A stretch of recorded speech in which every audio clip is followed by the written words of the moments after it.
Parce que courageuse, la première à se lever, la dernière à se coucher. Elle se levait avant les coqs et se couchait lorsque les chiens eux-mêmes étaient endormis. Le Maroc ne savait vraiment plus que faire pour vaincre cette petite orpheline. Elle cherchait ce qu'il fallait faire le matin lorsqu'elle se levait, à midi lorsqu'elle mangeait, le soir lorsqu'elle somnolait. Et s'est portée par ses yeux jetèrent des lueurs fauves. Elle ne veut plus voir sourire la petite orpheline. Elle ne veut plus l'entendre chanter. Elle veut freiner la splendeur de cette beauté. Elle chercha son moyen à être sans patience, sans ardeur. Ce matin, sortant de sa case, elle dit à l'orpheline: tiens, va me laver ce pain-là où tu voudras. Me le laver de telle sorte qu'il devienne aussi blanc que le kaola. Elle voit plus le palinois qui était à ses pieds et sourit. Le sourire pour elle remplaçait les murmures, les plaintes, les larmes, les sanglots. Et ce sourire magnifique qui chamait tout alentour, au cœur de la marâtre, mit du feu. Le sourire sur la marâtre sema des braises. Et à bras raccourcis, elle tomba sur l'orpheline, qui souriait toujours. Aïwa prit le pagne noir qui était à ses pieds et partit.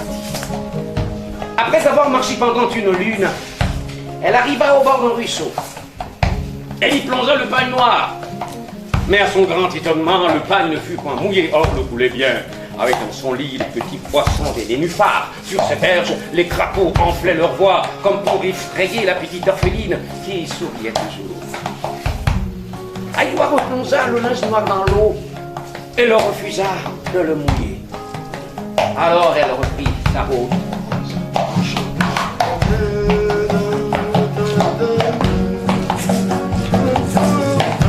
Ma mère, si tu me voyais sur la route, aïwa, oh, aïwa, ma mère, si tu me voyais sur la route, aïwa, oh, aïwa, aïwa, oh, aïwa, aïwa. ma mère, si tu me voyais sur la route, aïwa, oh, aïwa, Ma mère, si tu me voyais sur la route, aïwa, oh, aïwa, aïwa, oh, aïwa, aïwa, oh. ma mère, si tu me voyais sur la route, aïwa, oh, aïwa, sur la route de la source qui mourrait le pagne noir. L'eau glisse comme le jour, l'eau glisse comme le bonheur. Oh, ma mère, si tu me voyais sur la route, aïwa, oh, aïwa. Et toujours souriante, elle poursuivit son chemin. Elle marcha pendant 6 autres lunes. Devant elle, un gros fromager couché en travers de la route. Et dans un creux du tronc, qu'est-ce qu'il y a? De l'eau. De l'eau toujours des limpide. De l'eau qui dormait calmement sous la brise. Et tout autour de cette eau, de gigantesques fourmis aux pinces énormes montaient la garde. Et ces fourmis se parlaient. Elles allaient, elles venaient, se croisaient, se passaient la consigne. Et sur la maîtresse branche qui pointa un doigt vers le ciel, un doigt blanchiment, était posé un vautour phénoménal, dont les ailes sur des lieux et des lieux voilaient le soleil. Et il avait un petit bec. Dans cette eau chaude et limpide, l'orpheline plongea son linge noir, que le refusa encore de mouiller. Ma mère, si tu me voyais sur la route, aïwa, oh, aïwa, Ma mère, si tu me voyais sur la route, aïwa, oh, aïwa, aïwa, oh, aïwa, aïwa, oh. ma mère, si tu me voyais sur la route, aïwa, oh, aïwa, Ma mère, si tu me voyais sur la route, aïwa, oh, aïwa, aïwa. ma mère, si tu me voyais sur la route, aïwa, oh, aïwa, sur la route de la source qui mourra le pagne noir que l'eau du fromager refuse de mouiller. Et toujours souriante, elle poursuivit son chemin. Elle marcha pendant des lunes et des lunes, tant de lunes qu'on ne s'en souvenait plus. Elle allait le jour et la nuit sans jamais se reposer. se nourrissant de fruits cueillis au bord du chemin, buvant la rosée déposée sur les feuilles. Elle atteignit un village de chimpanzés auquel elle tenta son aventure. Les chimpanzés, après s'être pris tous longtemps frappé la poitrine des deux mains, en signe d'indignation, l'autorisèrent à laver le pagne noir dans la source qui passait dans le village. Mais l'eau de la source, elle aussi, refusa de mouiller le pagne. Elle partit. Mamé, oh, si tu me voyais sur la route, aïe, waho, aïe, wahe. Ma mère, si tu me voyais sur la route, aïe, waho, aïe, waho, aïe, waho, aïe, waho, aïe, waho. Elle était maintenant dans un lieu vraiment étrange.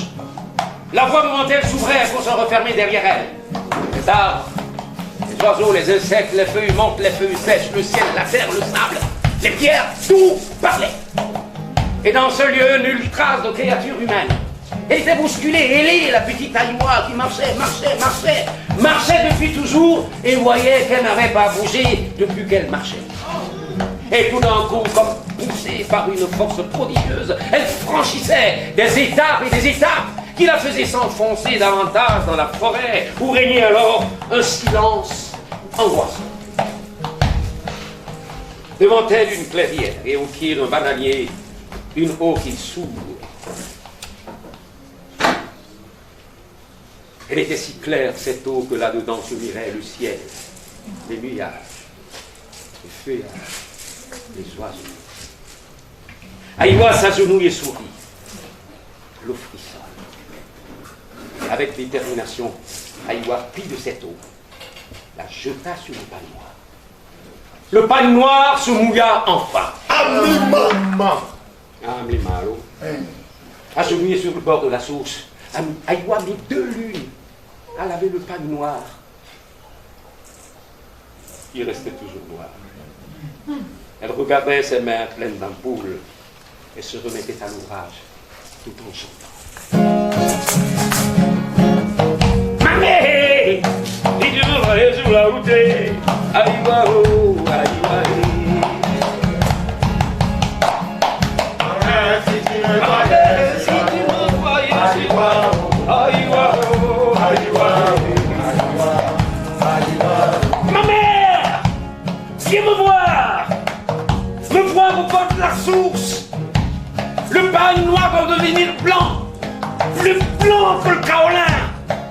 Viens voir maman, viens voir ta fille. Aïwa, oh Aïwa, ma mère, si tu me voyais sur la route, Aïwa, oh Aïwa,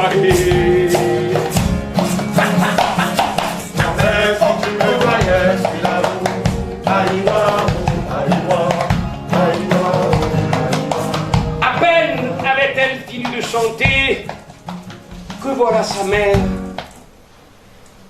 qui lui apparaît. Elle lui tend un linge blanc, plus blanc que le kaolin. Elle lui retire le pagne noir et sans rien dire, fond dans l'air. Aïwa revint à la maison. Lorsque la marâtre vit le pagne blanc, elle trembla. Non de colère cette fois, mais de peur. Car elle venait de reconnaître l'un des pagnes blancs qui avait servi à enterrer la mère d'Aïwa. Mais Aïwa, elle souriait. Elle souriait toujours. Elle sourit encore du sourire que l'on retrouve sur les lèvres de tous les enfants du monde.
Le centenaire.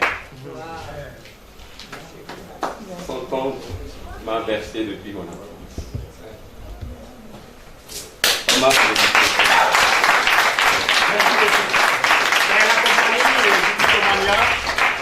Je profite de l'occasion pour remercier encore le doyen du théâtre togolais. Il est à 68 ans, mais il est toujours aussi énergique qu'un jeune. Et nous le remercions pour tout ce qu'il fait pour le théâtre togolais, surtout pour nos jeunes, pour nous qui arrivons, donc pour nous qui continuons le chemin. Et on espère qu'il va toujours rester avec nous et partager ce qu'il a avec nous. Merci de l'applaudir.